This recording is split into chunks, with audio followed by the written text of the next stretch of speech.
Hola, ¿qué tal? Muy buenos días.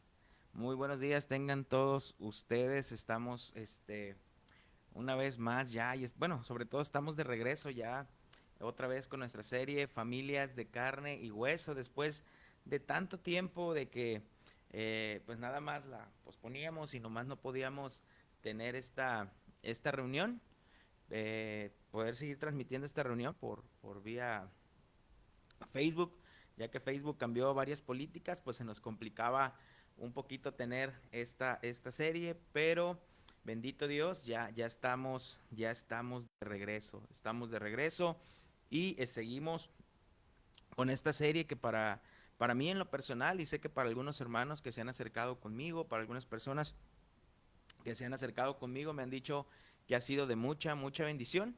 Y sí, sí, sí, la verdad que es un tema que fue de mucha bendición. Cuando inicié este estudio, ya como se ha perdido un poquito el hilo de lo que hemos estado viendo, cuando inicié este estudio, comenté que yo me apoyé para hacer esta serie, obviamente en la palabra de Dios, en la Biblia, pero también en un libro que leí, que me gustó mucho, que se llamó Hasta la tercera y cuarta generación, que nos habla de cómo muchas veces los patrones se repiten y hablamos de que no solamente es así como se nos ha enseñado muchas veces sobre las maldiciones generacionales, ¿no? Que si mi papá era borracho, mi abuelo era borracho, mi papá es borracho, yo voy a ser borracho, mis hijos van a ser borrachos porque es una maldición que tenemos, la maldición de la borrachera, un espíritu de borrachera. No, no es así. Realmente cuando la Biblia nos habla de maldiciones generacionales, lo que la Biblia se refiere es que muchas veces los patrones o las conductas se repiten. El hecho de que yo viva en un hogar donde mi abuelo fue borracho, mi papá es borracho, lo más probable es que yo sea borracho porque me muevo en ese ambiente, me muevo en esa parte y se puede, es más probable que yo también pues tenga esta adicción. Entonces, siguiendo este estudio, vamos a ver hoy nuestro tema número 21. Ya estamos en nuestro tema número 21 de esta serie, Familias de Carne y Hueso. El último tema que hablamos fue sobre un profeta ansioso y depresivo, obviamente hablando de Elías, de Elías, cómo con la ayuda de Dios enfrentó a los profetas de Baal, pero después fue y se escondió en una cueva teniendo miedo de Jezabel. Y es ahí donde habla el Señor y le dice, quítame la vida, ¿no? Entra en esta depresión, entra en esta ansiedad, pero es el Señor quien lo hace salir de esta depresión y esta ansiedad. Entonces, los hombres de Dios no están exentos a poder caer en esto. Y para hablar del tema de hoy, yo quiero iniciar con una pregunta. Y esta pregunta es, ¿por qué fracasan los matrimonios?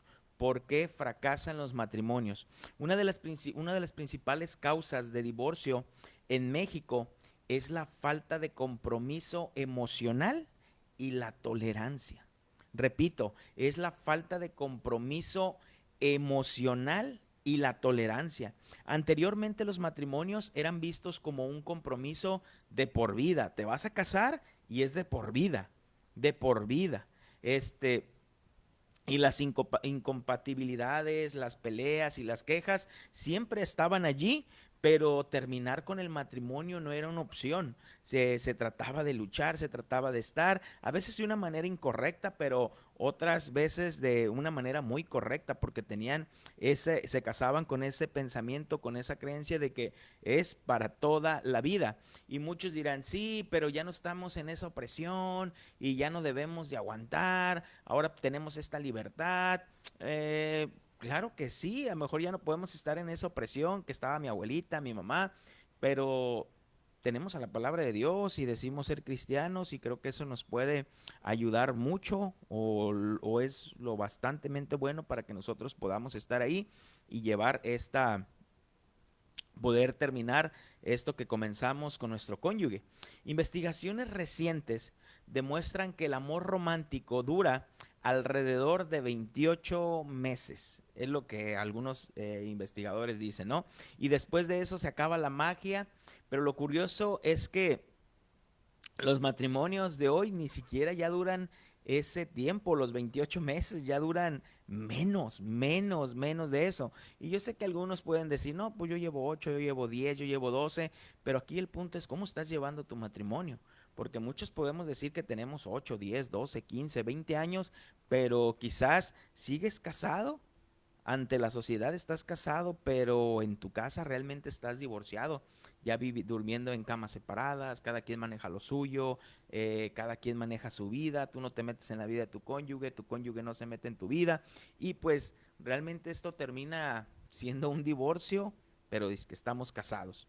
Entonces, quiero, para adentrarnos más el tema, ¿quién de nosotros se hubiera casado con una mujer que es, no que era, con una mujer que es prostituta, que le encantan los hombres, que anda, dijeran por ahí, de ojo alegre, y sobre todo sabiendo que una vez que te cases con ella te va a abandonar y volverá a andar con otros hombres? O cambio la moneda, tú te casarías con un hombre que sabes que es infiel, con un hombre que no le interesas, con un hombre que te advierte que aunque te cases con él no va a cambiar y va a seguir siendo de esa manera, andando con una y andando con otra.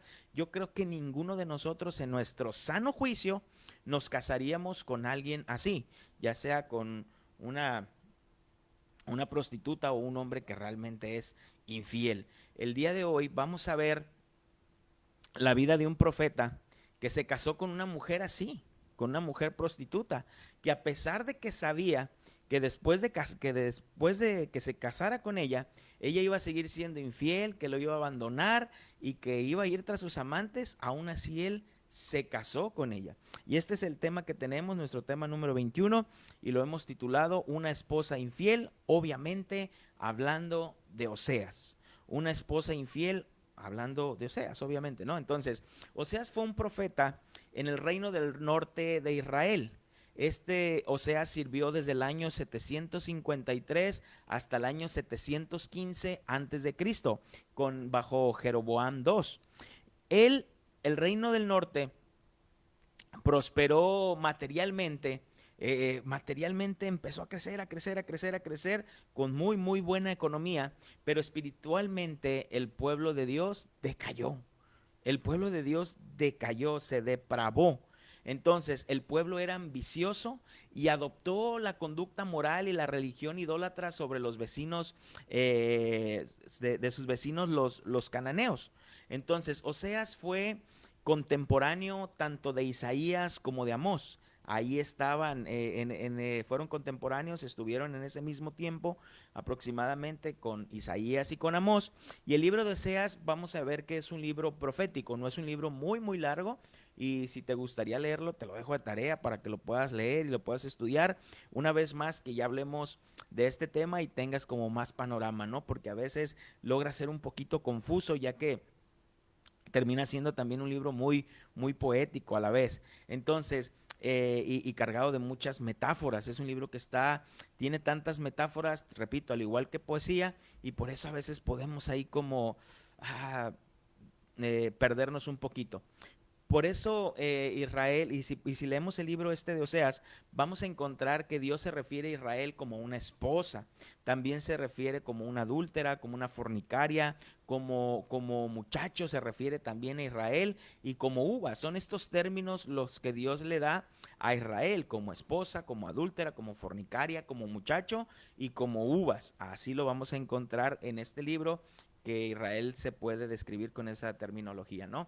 Entonces, el papel de Oseas era mostrar que el reino del norte era infiel a Dios, su esposo y proveedor, y se casó con Baal y los dioses cananeos. Es lo que nos está mostrando este libro, o es lo que Oseas nos hace ver.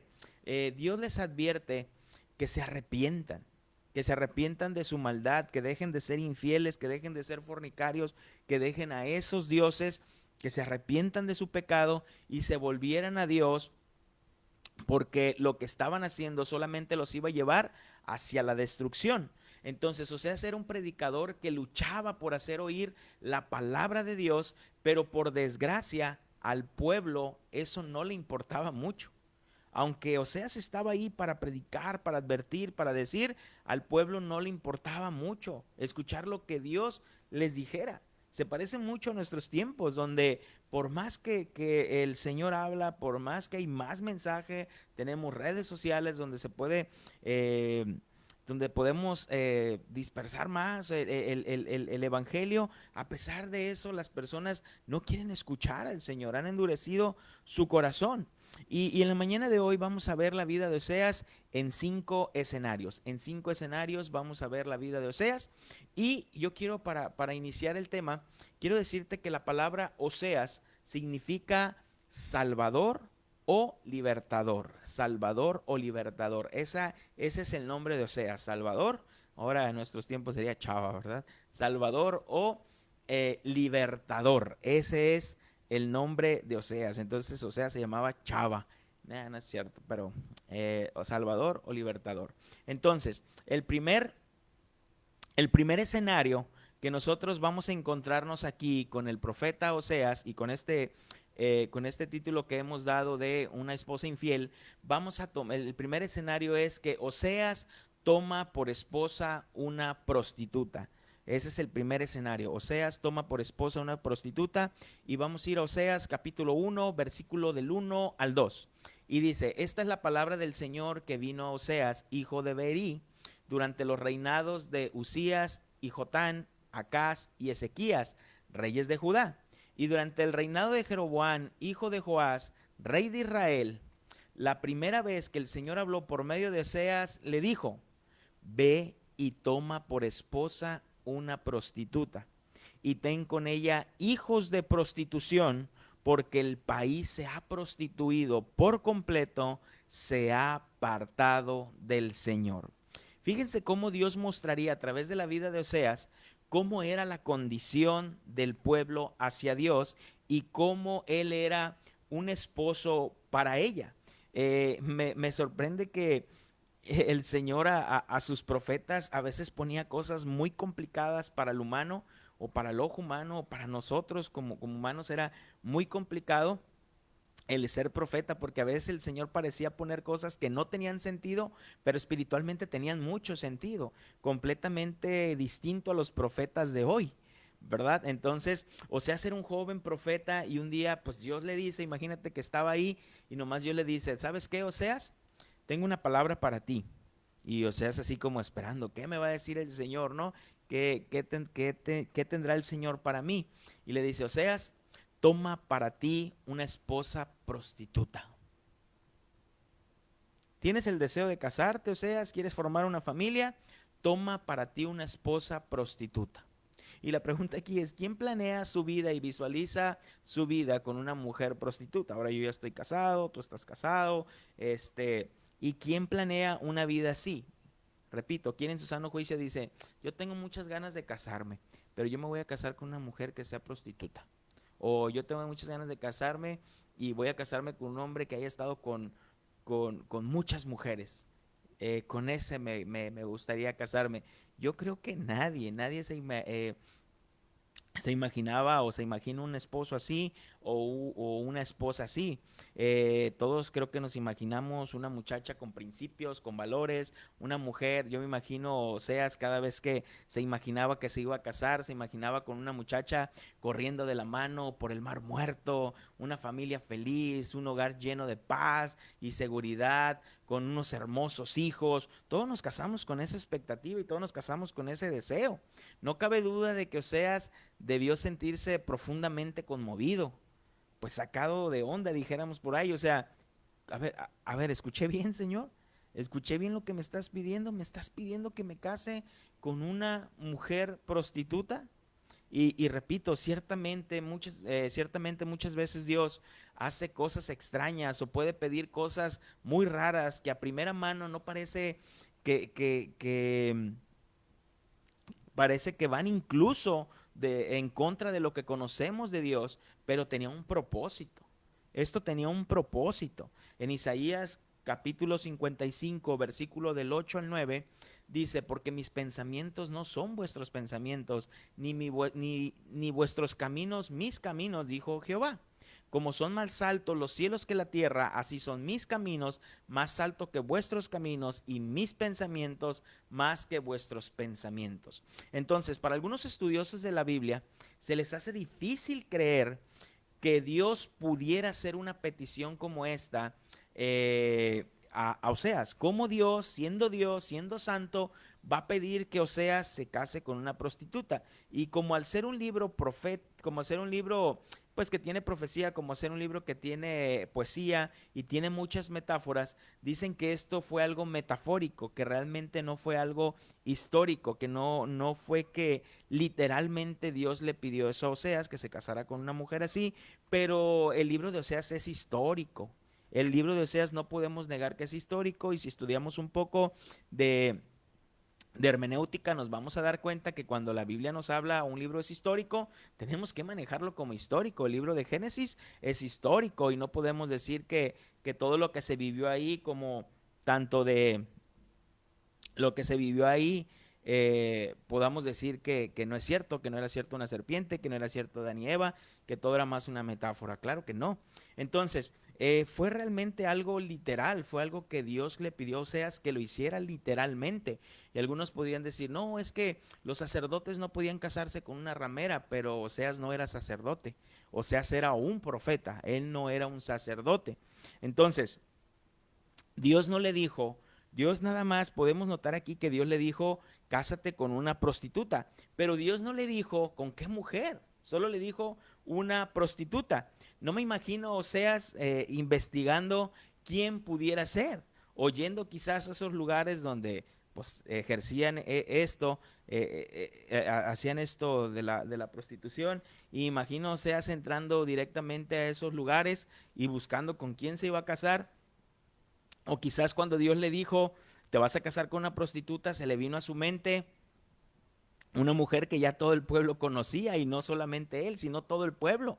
Y quizás el nombre de esa mujer famosa que todo el pueblo conocía era la famosa Gomer, mejor titulada como la novia del pueblo, ¿verdad? Y es así como en Oseas capítulo 1, versículo 3 nos dice, fue pues y tomó a Gomer, hija de Diblaim, y ella concibió y le dio a luz un hijo. ¿Te imaginas a Oseas llegando con ella y las imágenes que venían a su mente? ¿Te imaginas? O sea, ¿qué le voy a decir?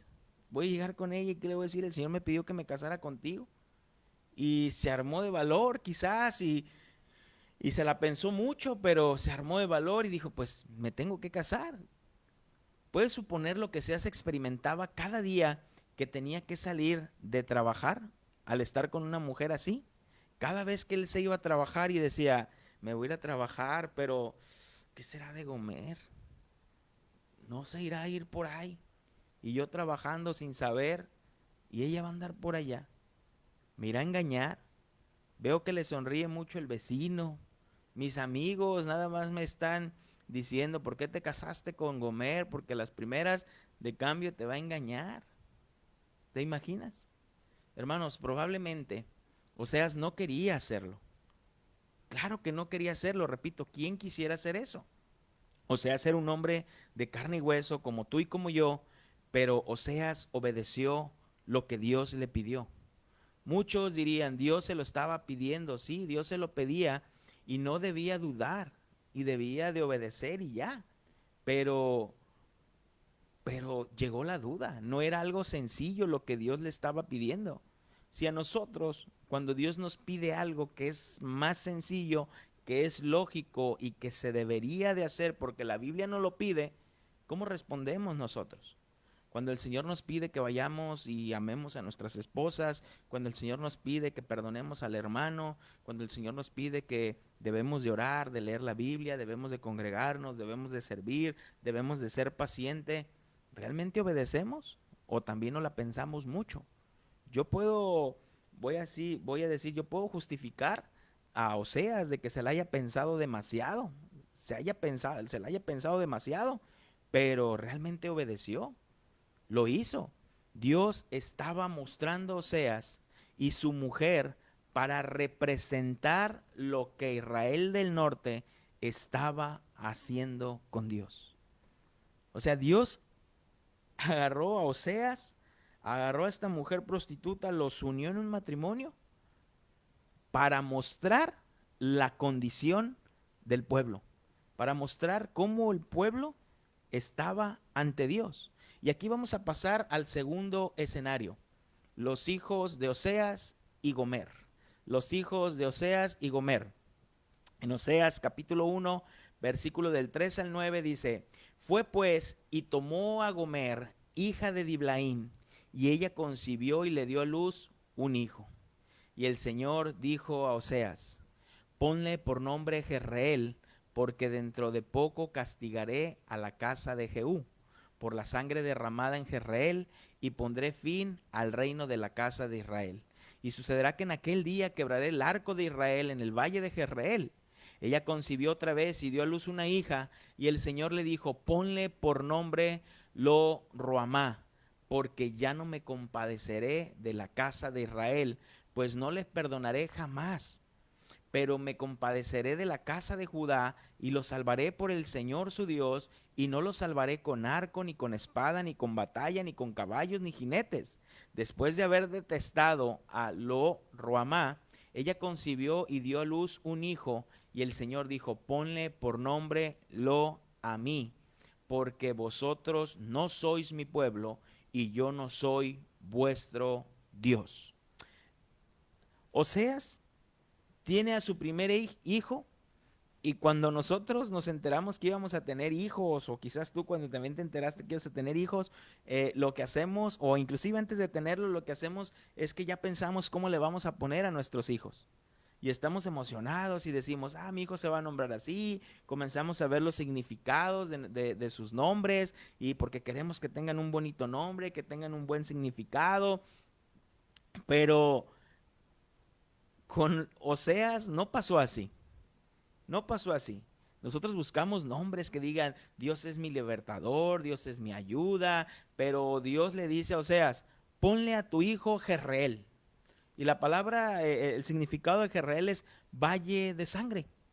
¿Te imaginas? Tiene su primer hijo y a lo mejor va a escoger un buen nombre y le dice: ponle a tu hijo valle de sangre. ¿Por qué valle de sangre? Porque Dios va a castigar al pueblo con sangre. Vendrán enemigos a destruirlo, vendrá un juicio, así como le venía a Jezabel, como le vino a Jezabel. Entonces, ponle valle de sangre. Después Oseas y Gomer tienen una hija, y Dios le dice, imagínate, me imagino a Oseas diciendo: pues bueno, valle de sangre, el que sigue se va a llamar diferente. Oseas tiene una hija y Dios le dice: ponle por nombre Lo Ruamá. Lo Ruamá es no amado, no compadecido. Ahora le vas a poner a esta niña no amado o no compadecido. Dios estableció un límite. No tendrá relación con su pueblo, pero tiene un remanente de la tribu de Judá. De ellos sí se compadecerá, yo los voy a salvar. Y después tiene otro hijo y Dios le dice: ponle por nombre Lo Amí, que quiere decir: ya no son mi pueblo y ya no soy su Dios. ¿Te imaginas cada vez que el pueblo escuchaba que el profeta le hablaba a sus hijos, cuando ellos sabían que era Dios quien le había dado sus nombres? O sea, ¿te imaginas cuando, oye, nos enteramos que Gomer está embarazada? Y me imagino muchos del pueblo: ¿y será de Oseas?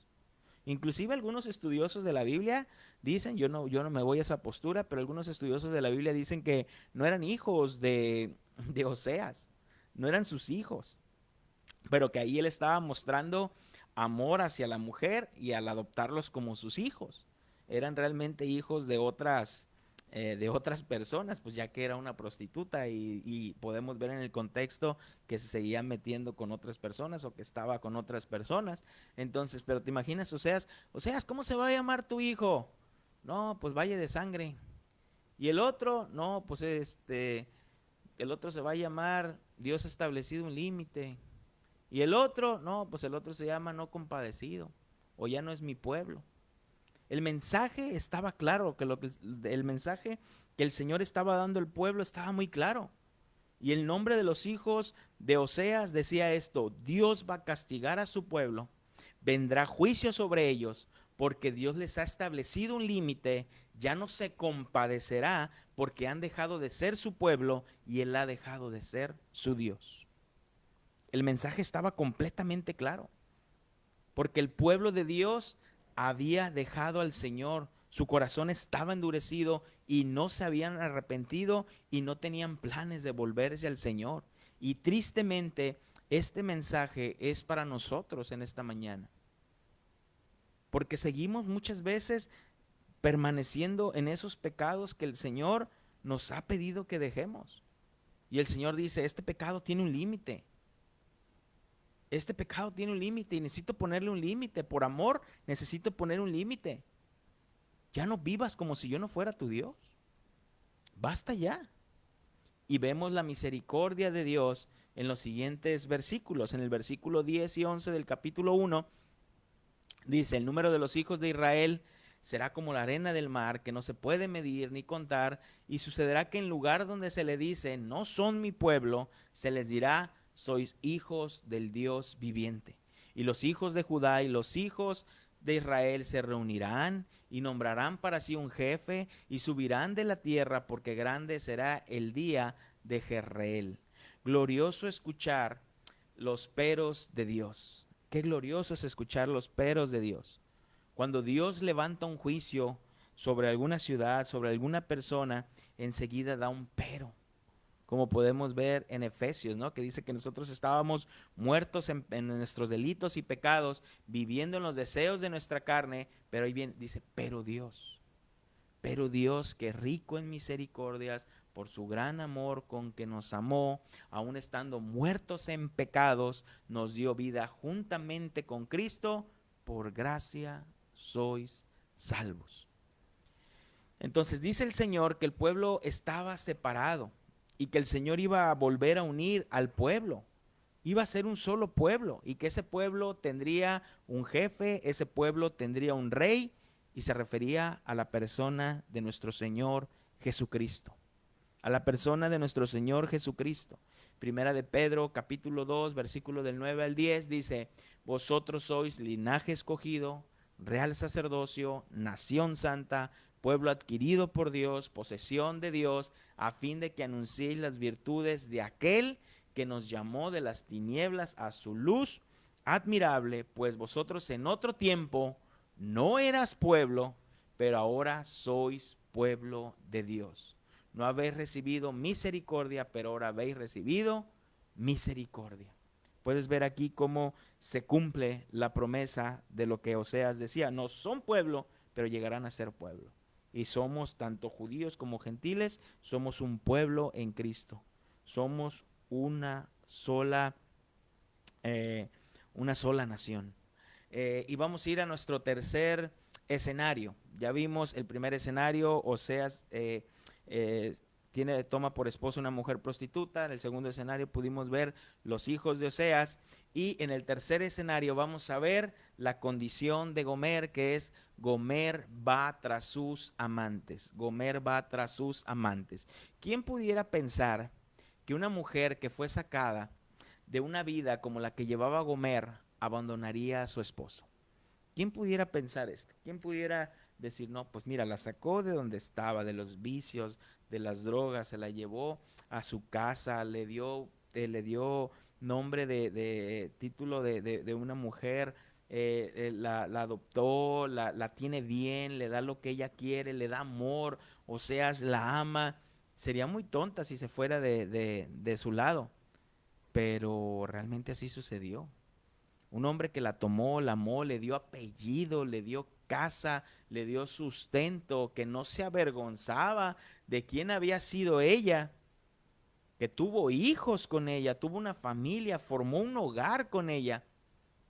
Abandonó a su marido, abandona a Oseas para irse tras sus amantes. Ve la condición de Gomer. La arropó, le dio apellido, le dio nombre, le dio hogar, la amó, no se avergonzaba de quién había sido ella, y a pesar de eso, abandonó a su marido. En Oseas capítulo 2, versículo del 1 al 2, dice, decid a vuestros hermanos, a mí y a vuestras a vuestras hermanas Ruamá. Contended con vuestra madre, contended, porque ella no es mi mujer y yo no soy su marido, que quite pues de su rostro sus prostituciones y sus adulterios de entre sus pechos. Podemos ver a Oseas profetizando aquí con un corazón herido y lastimado. Él comienza a profetizar aquí con un corazón herido y lastimado. ¿Por qué? Porque se fue tras sus amantes. No le importó lo que su marido había hecho por ella. No le importó el amor que le había mostrado Oseas por años. No le importó. Ella en las primeras de cambio se fue tras sus amantes. Y aquí podemos ver a Oseas expresándose con un corazón lastimado, con un corazón herido. Qué triste son las infidelidades. Qué triste es cuando hay una infidelidad en el matrimonio. Porque una infidelidad en el matrimonio te marca de por vida. Es una herida que vas a dejar ahí de por vida. Va a cicatrizar, pero va a estar de por vida. Una infidelidad puede endurecer un corazón a tal grado de no querer saber ni de Dios ni de nadie. Ni de nadie. ¿Dónde estaba Dios cuando mi marido me engañó? ¿Dónde estaba Dios cuando mi mujer me engañó? A ese punto puede llevarte una infidelidad. Una infidelidad te puede quebrantar para humillarte y depender más de Dios. O puede endurecer tu vida. Oseas dice, esa ya no es mi mujer, yo ya no soy su marido. Ella rompió el pacto matrimonial, no le importó, lo tuvo en poco. No le importó. Y vemos aquí Oseas, repito, con un corazón lastimado. Yo no veo a Oseas diciendo, ay, qué bueno que se fue esta mujer. La verdad, no. Realmente podemos ver que Oseas amaba a esta mujer porque con un corazón herido se empieza a expresar de ella de esta manera. En Oseas capítulo 2, versículo 5 dice, hablándole a sus hijos, dice, pues su madre se prostituyó, la que los concibió se deshonró porque dijo, iré tras mis amantes que me den mi pan y mi agua, mi lana, mi lino, mi aceite y mi bebida. Y mi bebida. Ve cómo todo lo que Oseas le había dado, lo tuvo en poco. Lo tuvo en poco.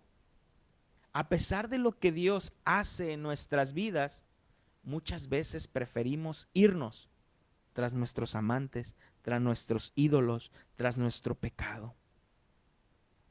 Porque creemos que allá estaremos mejor que con Dios. Y algunos dirán, ay, yo sí, el qué fuerte. No, no, ¿quién va a querer irse tras sus amantes, tras su pecado? ¿Quién va a querer ir? Nadie de los que, nadie que tú le preguntes te va a decir con su boca que Dios no es suficiente para él. Nadie, nadie, ni yo me atrevería a decirlo con mis labios. Dios no es suficiente para mí. Yo no, porque se escucha muy feo, se escucha muy fuerte. Como un cristiano diciendo que Dios no es suficiente para él. No lo expresamos con nuestra boca, pero con nuestros hechos lo gritamos. Con nuestros hechos gritamos que Dios no es suficiente para nosotros. Vivimos para el trabajo, vivimos frustrados, vivimos queriendo hacer logros, cómo generar más, olvidándonos de Dios. Vivimos en todos lados menos pensando en Dios. Estamos tras nuestros dioses, estamos tras nuestros amantes, estamos tras nuestra amargura, nuestro enojo. Recordemos que un ídolo no es aquel que yo tengo en una pared o que le prende una veladora o que me hinco para rezarle. Un ídolo es aquello que ocupa el lugar de Dios. Eso es un ídolo, aquello que ocupa el lugar de Dios. ¿Qué ocupa tu día? Y con esto no me refiero a que todo el día estés con una Biblia en la mano o que todo el tiempo estés orando así, todo el tiempo orando, que tu patrón te esté hablando y tú estás orando y tu patrón, ¿qué haces? ¿Orando? No, claro que no. Pero en tu pensamiento, ¿qué se ocupa en tu pensamiento? ¿Qué te quita la paz? ¿Qué te quita esa paz? De verdad que nadie nos atreveríamos a decir que Dios no es suficiente para nosotros. pero con nuestros hechos lo mostramos. Podemos dejar de leer la Biblia por mucho tiempo y no pasa nada. No hay nada que te moleste, no hay nada que te haga sentir mal. Podemos pasar horas en el celular, podemos pasar en el trabajo todo el día, podemos pasar tiempo en otras actividades, pero no en Dios, no con los hermanos, no en la congregación. Varios traemos cosas que hacer, pero creemos que otros nada más hagan las cosas. Que otros hagan las cosas, yo no. En Oseas capítulo 2, versículo 6 al 8 dice: por tanto, he aquí cercaré su camino con espinos y levantaré un muro contra ella para que no encuentre sus senderos. Y seguirá a sus amantes, pero no los alcanzará, los buscará, pero no los hallará. Entonces dirá: iré y volveré a mi primer marido, porque mejor me iba entonces que ahora, pues ella no sabía que era yo el que le daba el trigo, el mosto y el aceite, y le prodigaba la plata y el oro que ellos usaban para Baal. Ve la misericordia de Dios y el amor de Dios hacia su pueblo, el amor de Dios hacia nosotros. ¿Quién de nosotros, a pesar de que nos hayan sido infieles, a pesar de que en nuestra cara se van tras sus amantes y sabes que estás allá, Oseas, ya sabes que Gomer se volvió a ir allá está trabajando, allá está con aquellos y que ya anda con fulanito y con sutanito y con perenganito? ¿Quién de nosotros, a pesar de eso, iría por ella? A pesar de que nosotros vamos tras nuestros amantes, tras nuestros dioses, tras nuestro pecado, Dios cierra nuestro camino y levanta un muro para que no encontremos un sendero para desviarnos más. Es Dios quien nos cierra el paso para que miremos nuevamente a Él.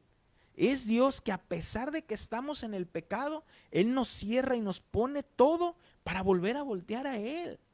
Algunos de nosotros diríamos: pues déjalo que se vaya, ya conoce, ya sabe, déjalo que se pierda, allá déjalo. Pero es Dios quien tiene esa misericordia y nos pone trabas para que volvamos a voltear a Él. Es Dios quien lo hace así. Pero a veces tenemos un mal concepto de Dios porque hemos hablado que Dios es un caballero. Y como Dios es un caballero, Dios nos respeta nuestras decisiones. Respeta nuestras decisiones porque Él es un caballero. Y Dios te va a pedir permiso para pastorearte. Dios te va a pedir permiso para guiarte. Dios te va a pedir permiso para entrar en tu corazón. Ese no es el Dios de la Biblia. Dios no le pide permiso a nadie para hacer algo. Él es Dios, Él es soberano. Él hace con nosotros lo que quiere y cuando quiere. Y es Dios quien entra cuando Él quiere al corazón del hombre. Es Dios quien cierra los caminos cuando Él quiere para que volvamos a voltear a verlo a Él. Como el hijo pródigo, volveré a mi casa. Fue Dios quien permitió que ya era en ese estado para que reconociera lo que tenía en casa. La pregunta aquí sería: ¿tras qué amantes estamos yendo tú y yo? ¿Tras qué ídolos estamos yendo tú y yo? Hay padres que sus hijos se volvieron sus ídolos. No ven defectos en ellos. Algunos pueden decir: yo no tengo ningún ídolo, yo la verdad, pero a veces tu ídolo está en tu misma casa. Tus hijos pueden ser tus ídolos. No ves defectos en ellos, todo les justificas, no los disciplinas, todo le compras, haces todo lo que ellos piden. Son tus ídolos. Tu mujer puede ser tu ídolo, tu esposo puede ser tu ídolo. Prefieres a ellos en lugar que a Dios, en el lugar de Dios. Y cuando esto no es que te ponga a decidir Dios o tu esposo, Dios o tus hijos, a lo que me refiero es que no hacemos lo que la palabra de Dios dice aún en nuestra familia. Vamos a pasar al cuarto escenario. El cuarto escenario es: Dios promete que la volvería a enamorar, o Dios le dice a Gomer que la volviera a enamorar. Es fuerte lo que Dios está diciendo. Repito, cuando alguien nos falla, siempre estamos esperando a que esa persona que nos falló venga y nos pida perdón. La mayoría de las veces eso esperamos. Decimos, yo ya lo perdoné, yo ya no tengo nada contra él, pero si quiere que venga, y si viene, yo aquí voy a estar para recibirlo, aquí. Estamos siempre esperando eso, que sea la persona que venga y nos pida perdón, que venga o quizás que venga y nos ruegue por el perdón. Cuando alguien falla en el matrimonio, el consejo es que te vuelva a conquistar, que te lo demuestre. Mira, pues es que me falló, pero dice que lo perdone. No, pues que se vean hechos, que te vuelva a enamorar, que te vuelva a conquistar. Y eso no está errado, al contrario, no está errado. O sea, es parte, creo que es un fruto de su arrepentimiento. Pero Dios le dice a Oseas, ve tú y vuélvela a enamorar. A esa mujer que te abandonó, a esa mujer que está tras sus amantes, no esperes a que ella venga. Ve tú y vuélvela a enamorar. En Oseas capítulo 2, versículo del 14 al 16, dice, yo la voy a enamorar, la llevaré al desierto y le hablaré al corazón. Luego la devolveré a sus viñas y se convertirá el valle de Acor en puerta de esperanza para ella. Allí me responderá como en su juventud, como en el día que salió de Egipto. Entonces me llamará marido mío, en vez de llamarme Baal mío. Yo, el Señor, lo afirmo.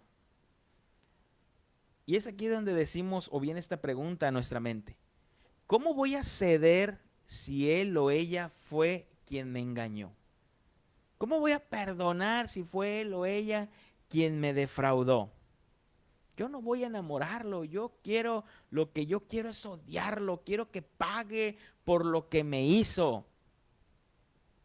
Pero Dios te dice, ve y enamóralo o enamórala tú. Ve tú. Jesús dijo, si te piden la capa, dale la túnica.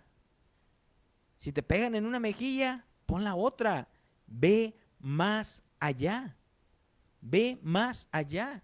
Dios utiliza incluso las experiencias negativas de nuestra vida para crear oportunidades para que regresemos a Él.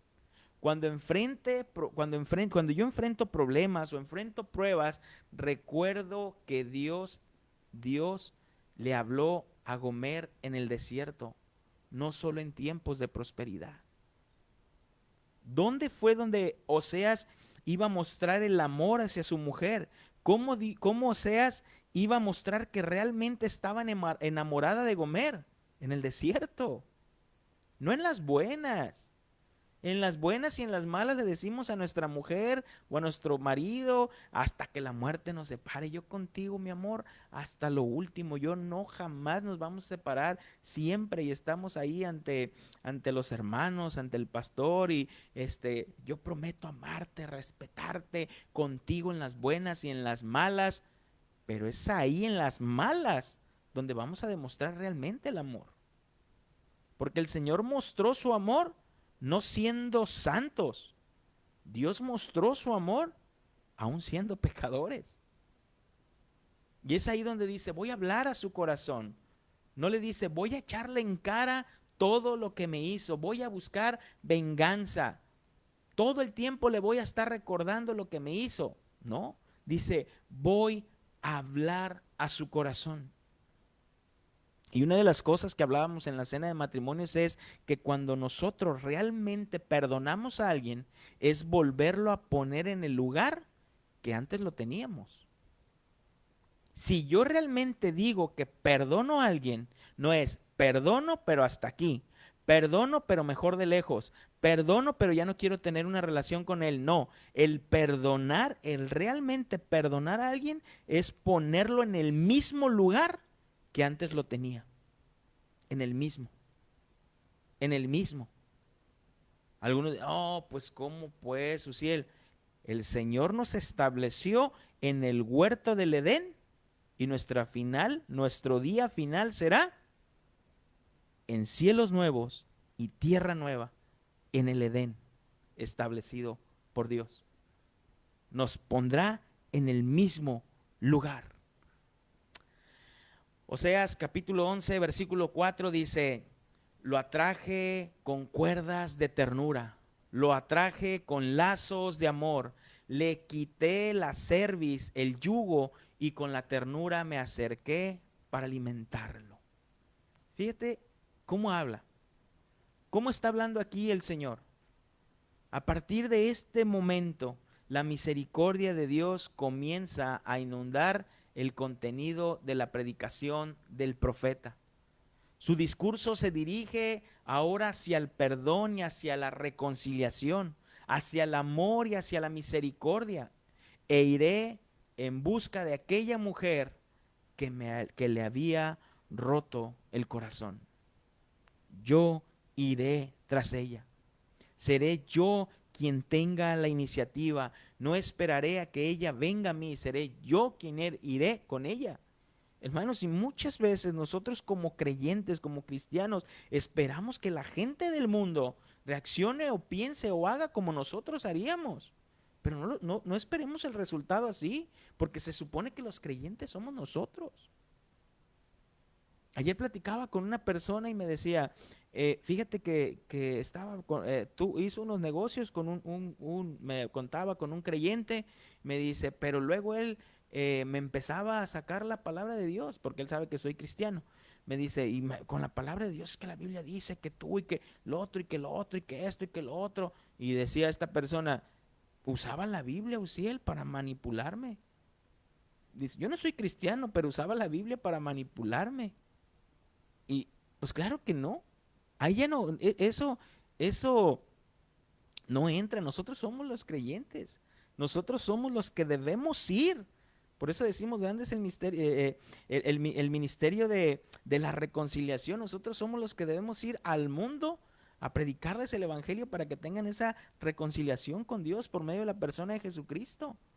Oseas capítulo 2, versículo 19 al 20, dice, te desposaré conmigo para siempre. Sí, te desposaré conmigo en justicia y en derecho, en misericordia y en compasión. Te desposaré conmigo en fidelidad y tú conocerás al Señor. Tú conocerás al Señor. Fíjate las palabras hermosas que Oseas se iba a comunicar a Gomer. Y estas mismas palabras es lo que Dios le estaba diciendo al pueblo.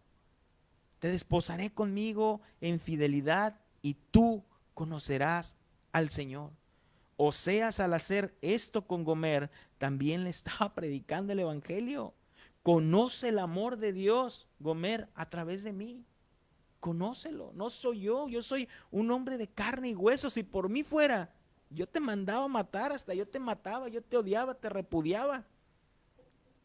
Pero es el amor que tengo por Dios. Y como Él me amó y tuvo misericordia y compasión por mí, ese amor y compasión yo te lo demuestro a ti. Y vamos a pasar al último escenario, al quinto escenario, y con este vamos a terminar. Oseas compra a Gomer. Oseas compra a Gomer. En el capítulo 3, versículo del 1 al 3, dice, Dios volvió a decirme, Oseas, tu esposa te es infiel otra vez. Otra vez esta mujer, a pesar de que había ido, le había hablado con cariño, le había hablado con amor, la había vuelto a enamorar, se la había traído, le había dicho, mira, te perdono lo que me hiciste. Otra vez esta mujer lo vuelve a engañar. Otra vez. Dice, Dios volvió a decirme, Oseas, tu esposa te es infiel. Tiene un amigo que es su amante. También los israelitas me son infieles, pues adoran a dioses falsos y comen de las ofrendas que presentan. Sin embargo, ve y ama a tu esposa, así como yo amo a los israelitas. Señor, otra vez. O sea, ya fue una vez. O sea, voy a ir otra vez. Una infidelidad la paso, pero dos. Pero dos. Versículo 2 dice, yo, Oseas, le pagué al amante de mi esposa 15 monedas de plata y le di 330 kilos de cebada para que ella volviera a vivir conmigo. Y luego le dije a ella, ya eres mía y vivirás conmigo mucho tiempo. Si tú prometes serme fiel, yo también te seré fiel, aunque por un tiempo no viviremos como esposos.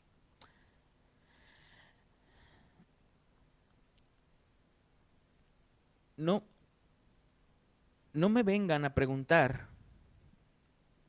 o que no te vayan a preguntar, si Dios quiere que tú te divorcies. Oye, tengo una pregunta. ¿Tú crees que Dios quisiera que yo me divorcie? No, no vengas a hacer esa pregunta.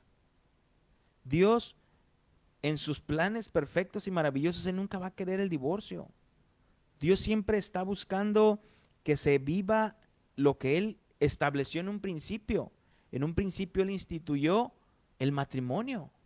En un principio Él instituyó que las personas estuvieran juntas.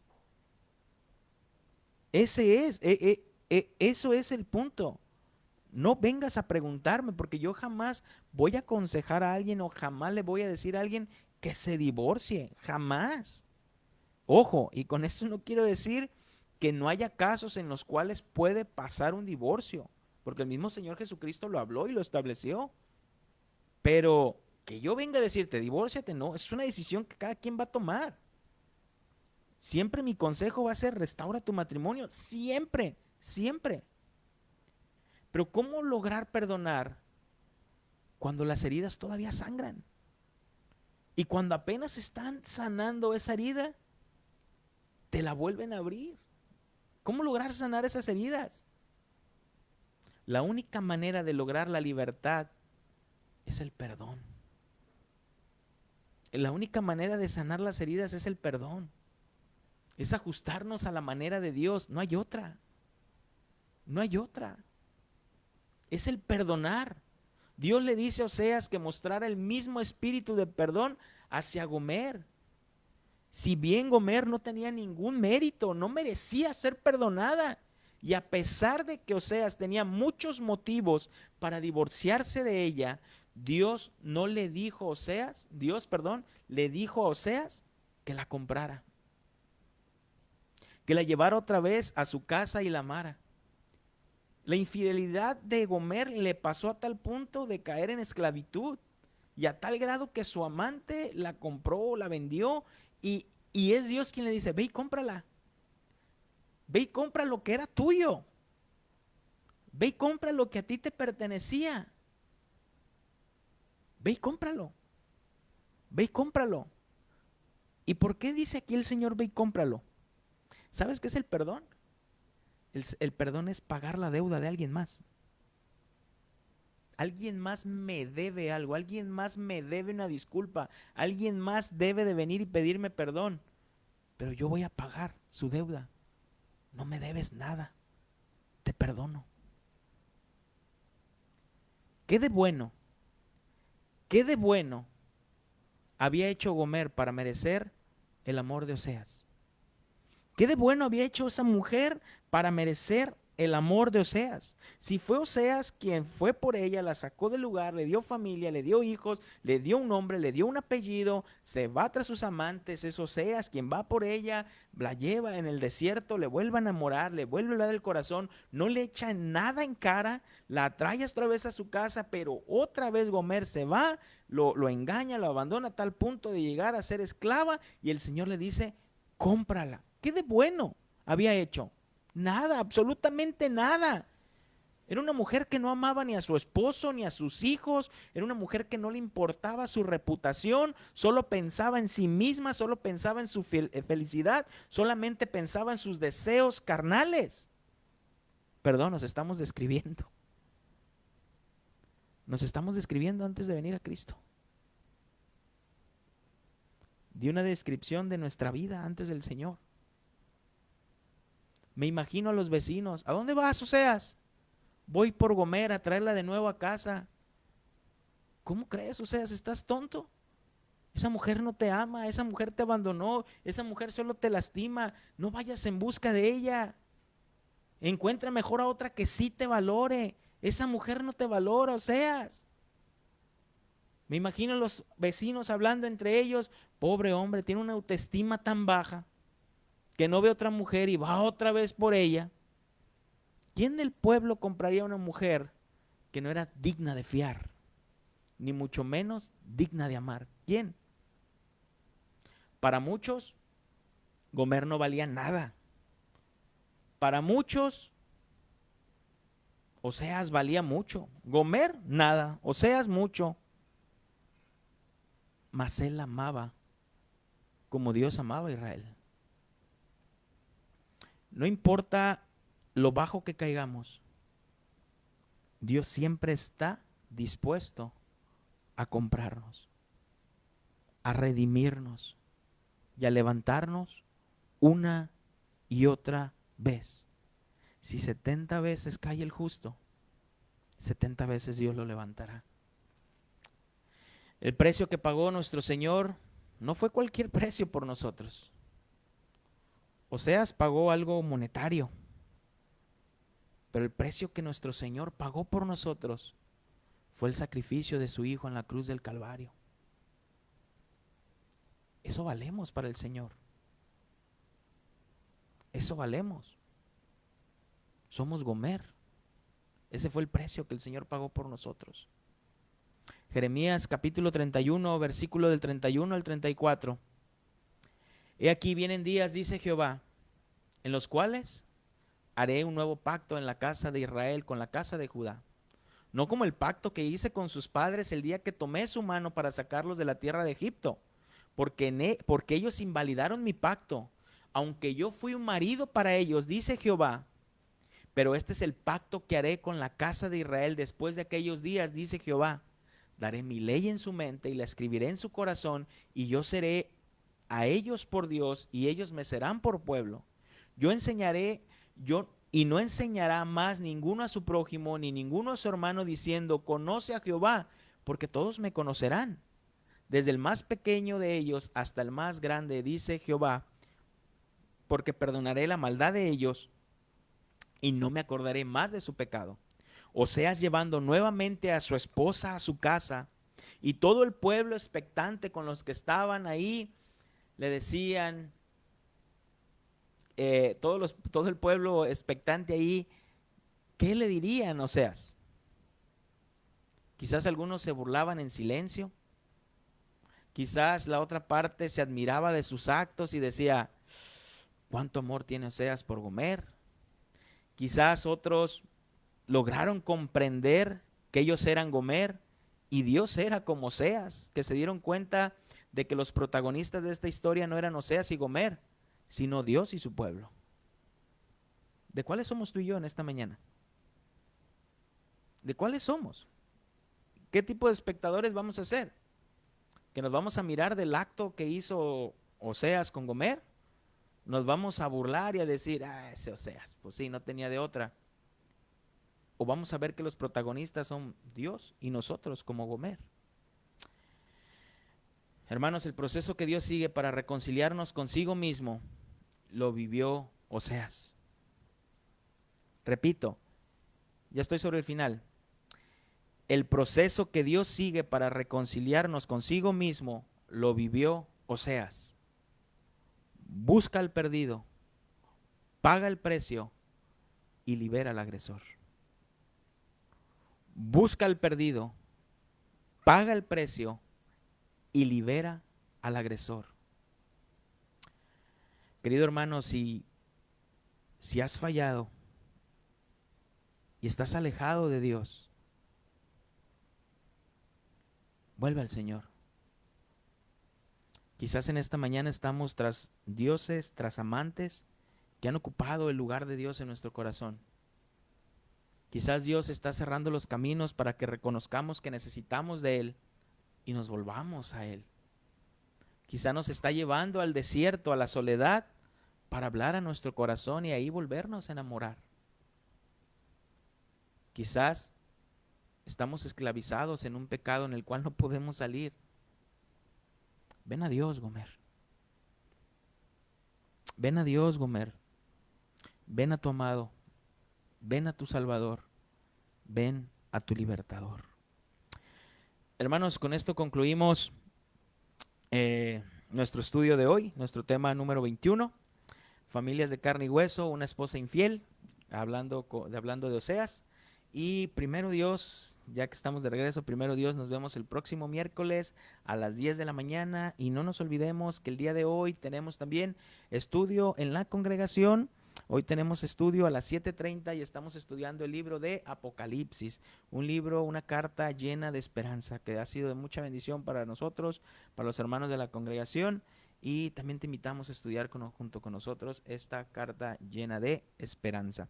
Entonces, que estén muy bien, hermanos. Dios me les bendiga y nos vemos, primero Dios, el próximo miércoles a las 10 de la mañana en punto. Bendiciones.